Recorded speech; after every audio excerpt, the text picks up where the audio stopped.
Well, most of us know what that color of what used to be black paint on the clutch face means. But for you younger guys who don't, this color right here is rust and burnt oxidized paint. The color of the pulley used to be the same color of the paint.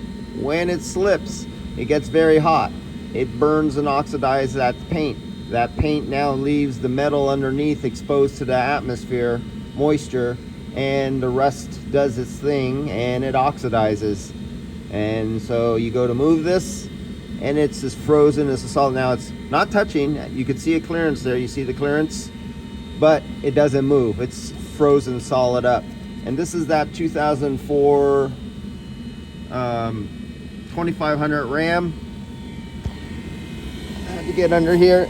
It was strictly here for a condenser replacement through the insurance company.